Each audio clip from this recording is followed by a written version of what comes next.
What's up, everybody? I'm Flash. This is One Man's Opinion, the show where we cover just about anything. And today we're trying something a little bit new. Now, I did mention this on one of my more recent voice play reactions that I wanted to put a list together of songs that I found creepy, maybe growing up, or maybe songs that just had a message that kind of sticks with you a little bit after you hear it, after you kind of break down the lyrics.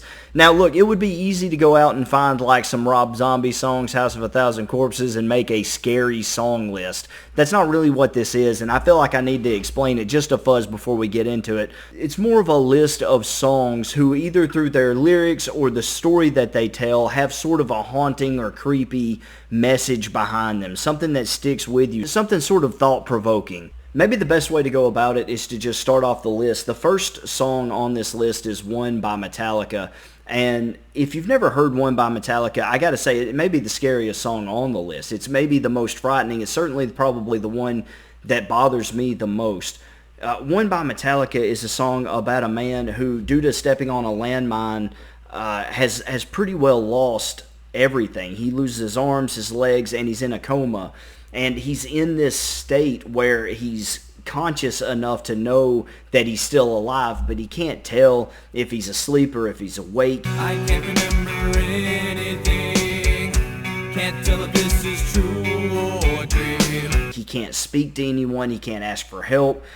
There's one particular moment, I have to say, if you're going to listen to this song, the lyrics alone are enough to bother you and to kind of keep you up at night, or to at least get you thinking and put you in that mindset. But if you watch the music video with it, it's a whole other animal. You get these scenes intercut in the midst of the music, between the verses of the man, of this story, the story that kind of unfolds and how he got here, his childhood, this woman you see that he's obviously in love with, and all these things that he's lost. And as he's in this coma, he has flashbacks to conversations with his father. At one point, he's trying to send out an SOS through like his EKG or whatever machine they have him hooked up to there in the hospital. It's Morse code.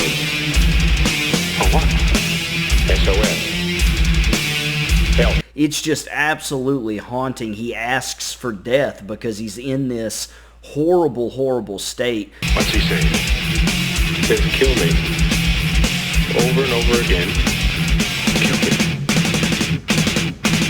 A moment that absolutely gives me chills every single time in the music video. There's this high-ranking military official there, and he asks the chaplain, he says, can't you give him some sort of message? Can't you say something that will comfort him? And the chaplain says, he's a product of your profession, sir, not mine. And it's so, I don't know, every time I listen to it, I get chills, whether it's the song itself or whether I'm able to watch the music video along with it. Lyrically, it tells this horrific story of a man who is caught somewhere between life and death and has no way of communicating the pain that he's in.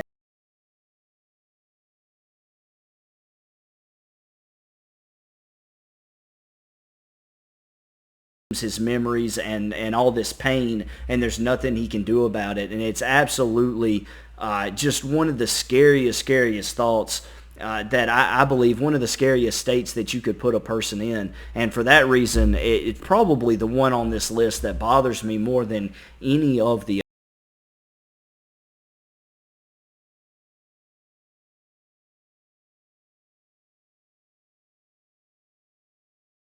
is something a little simpler, something from my childhood that still to this day kind of gets me a little bit, and that's the Goosebumps theme song.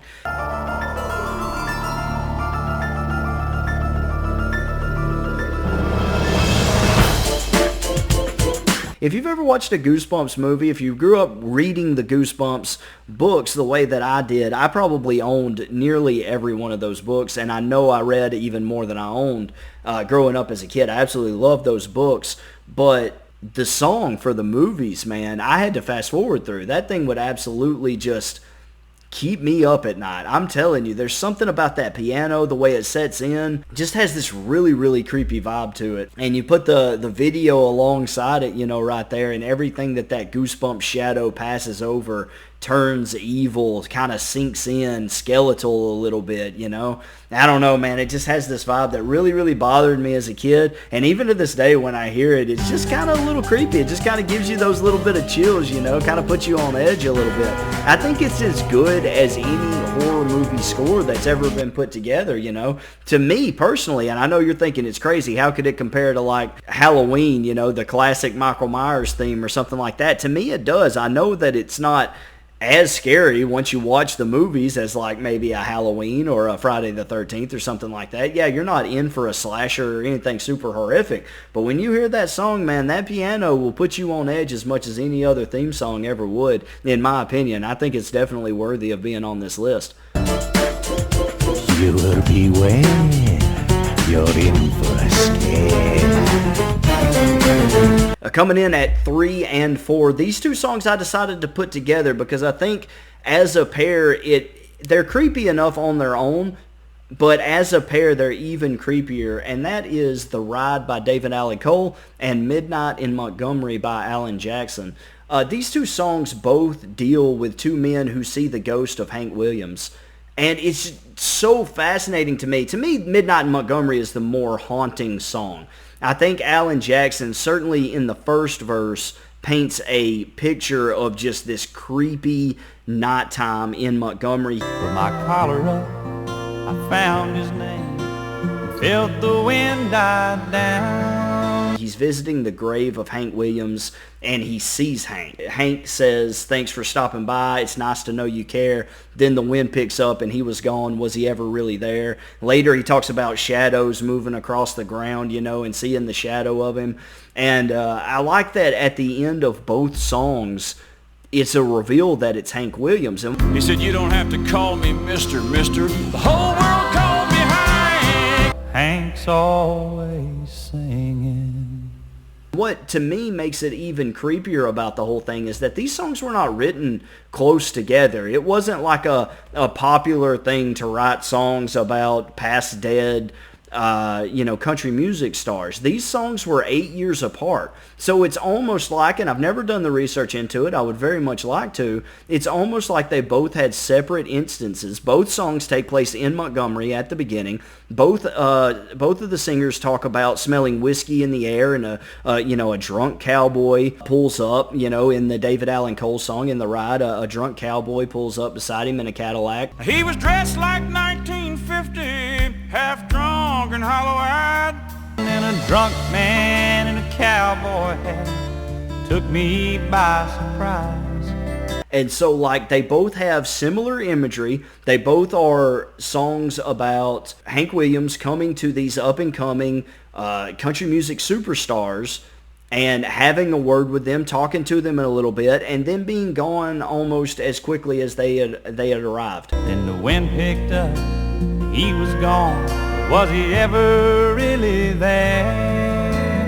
And so, there are similarities in the stories that add to the creepiness, and both men choose to reveal that it was Hank Williams at the end of the song. Alan Jackson says he's always singing there throughout the song, and then at the very end, the last thing he says is, Hank's always singing there.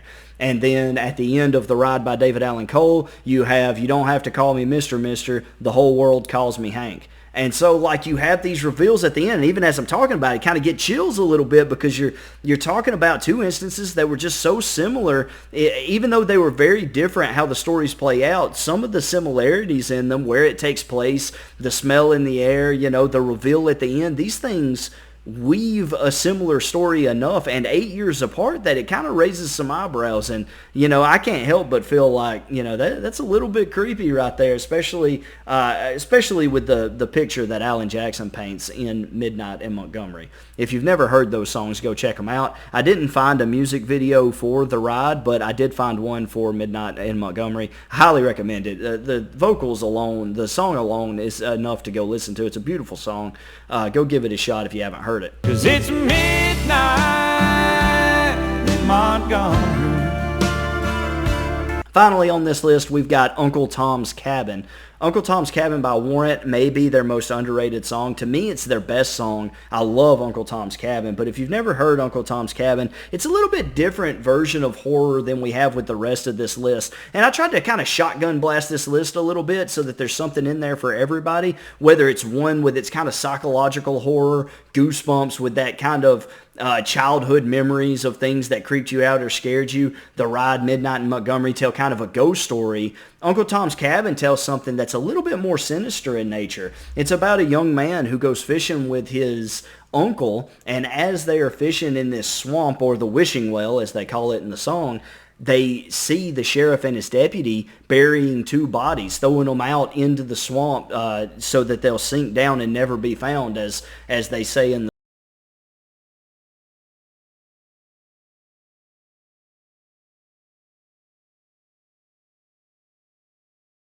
moments in this that are really, really scary, certainly for like a young man who's become a part of this. There's a moment in the song where he's talking to his uncle and he says, "Uncle Tom, who are we going to tell?"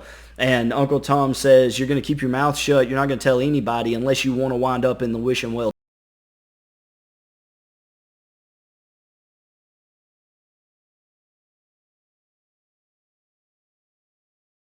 And you hear that and it's like, boy, that's scary right there, especially for a young man who's kind of caught up in this.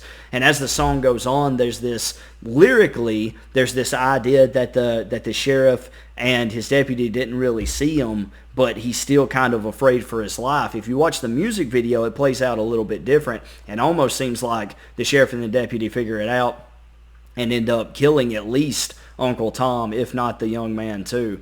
And so that sort of fear of like, a life or death situation, especially with an authority figure who has power over you, who has more access to weapons, who has plausible deniability. If you don't have proof that something like that happened, even if you were to go to the authorities, a lot of times they're going to side with their own, the other authoritative figures. And so like it's a different kind of scary, but it's still pretty scary. And there are parts of that song where if you listen to the lyrics as this story kind of unfolds, again, just like with some of these others, you kind of get those chills, man. And you just kind of sit there and you got to think about lyrically what happens and put yourself in that situation and tell me it's not a little bit scary.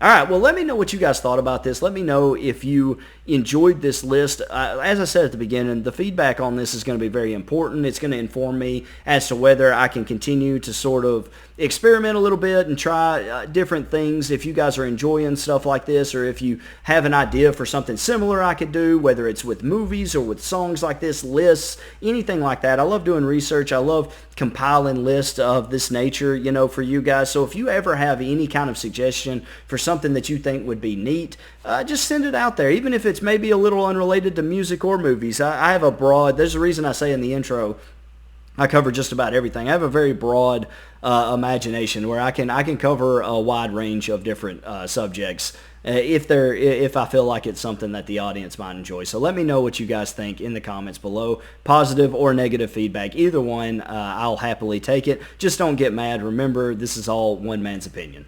Thanks.